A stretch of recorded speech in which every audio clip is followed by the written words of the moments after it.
Hey, Coach. How were you guys able to make the comeback that you did there in the second half? I think just pride and toughness, grit. I couldn't be more proud of our group for for doing that. I believe this is our fourth game in 7 nights, and so I was a little worried going into the game, but boy, they really responded in the second half. I mean, we just kept fighting. In game one there, Cheryl Reeve was talking about the adjustments that she made at halftime, and it was kind of a collaborative effort there in the locker room for them. Halftime for you guys, what did that locker room look like? How did it what was the sentiment there? You'll have to ask the players that. Yeah, Coach. Can you talk about two things? First of all, Satu's performance overall, and also shooting better from the three-point line tonight. Yeah, I mean, we have not shot it very well here lately. Obviously, we believe in our shooters. That's why we take them. When Saab makes threes, we're pretty good. And she was really good tonight. She was aggressive. Sammy was aggressive. And yeah, I mean, they got a decision to make, right? They're either going to take away the paint or take away threes, and it's really hard to do both. And we had a lot of threes tonight, and we knocked them down. That last shot by Sammy, first one I could think gets blocked, then she gets it again. I mean, what initially was the play that you wanted to see? What is going through your head as you're watching all of that play out? Yeah, so I believe there was like 22 seconds to go. They had a foul to give. I drew up two plays. I messed that up. I wanted to get it in because I thought they were going to foul and then run the second one. But we ended up running the second one, but we didn't run it right, and we just figured it out. And you know, these are experiences that our group has to go through. You know, you look at a lot of the other teams that are playing together. They've been through these playoff battles together.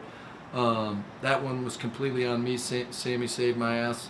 You know, and that's what great players, great shooters do. And I've asked about Alyssa a lot, but I mean, 13 and 19, just you're talking about having that experience. She has so much experience. Just what killer instincts and mindset does she bring to this group? She's the ultimate competitor. I don't know if I've ever been around anyone quite like her in my whole. And I grew up in a gym. My dad was a high school coach, right? I've been around a lot of players, and I've never seen anyone that wants to win as bad as she does. I'm just absolutely blown away by her toughness and grit, and I'm just blessed to coach her every day. So, looking at the difference in bench points, it's 25-3. So, what has your bench brought all season that you're seeing today? Well, one person I want to talk about that hasn't played as much as Kat Westbeld. She had a hell of a start to the season. Mac was out, and she played extremely well. And, you know, she kind of went through a little bit of a sickness during All-Star break, and then we had a DB, so her minutes have gone down. But Kat just makes big plays for us whenever we need it. I've just really been impressed with her professionalism and just her willingness to fight and compete. And then DB and Sammy are just two vets, right? They just know how to play. We got a group that really cares about each other, and it's not about, you know, you on that night. It's about us. Nate, 46 seconds. You guys are down 3. How important was that defensive effort on the inbounds there to force the 5 second to kind of give you an opportunity there? Yeah, I mean, I had forgot about it, but that was huge. We've hung our hat at the defensive end all year, and we competed on that play, and that was a big time play for us.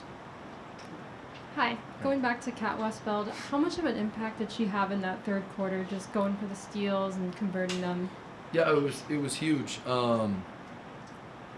She just, when, you know, her and Mac are so different. You know, Mac, you could see the offensive rebounding, the impact she has there. Kat has her impact with her shooting and its spacing, and yeah, I mean, she doesn't get a credit for the defensive player that she is, but she really competes at that end.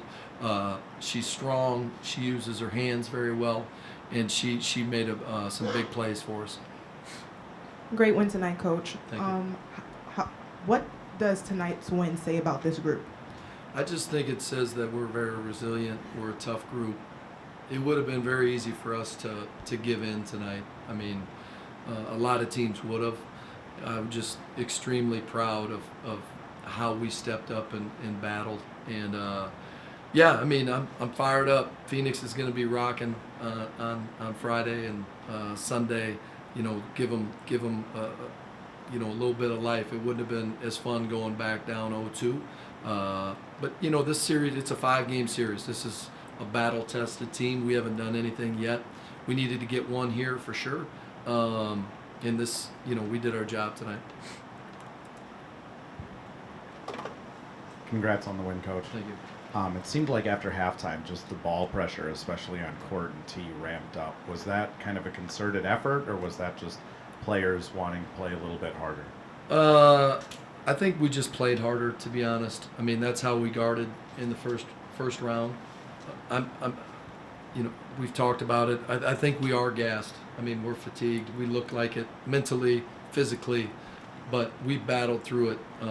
In game one, we kind of, you know, just kind of took a step back, and Minnesota came at us, and we weren't ready for it. But we stepped to the challenge tonight. Really, really proud of our group. We'll go to Zoom. Steven? Hey, Nate, it felt like in the second half, you all switched up the pick and roll coverage a little bit with Courtney Williams and switched a little bit more, added a little more pressure to that. How did you see the group kind of respond to that adjustment, and how did you feel that was one of the turning points of the game for you all? Yeah, I mean, that was something that we decided to do when we went small. We've kind of been waiting to see if when the time was to do it. The players spoke up and used their voice, and we did a really good job of recognizing it. We saw the roles, and then you know, we helped each other behind it. Dylan? Hey, Coach, congrats on the win. I feel like we've been talking all playoffs about your team's lack of experience as a group, you know, going into the playoffs. Do you think the experience you guys had last series against the Liberty in overtime was something that you were able to tap into and kind of get to that extra level in this overtime? Yeah, I mean, it was great. Our players during the timeout were talking about that experience, and we just talked about it now. Like, we need to go through some games where we don't play as well as we need to in certain stretches and still believe we can get it done. And that overtime in the first game did help us for this situation, and we responded. We responded. Last question, Ben?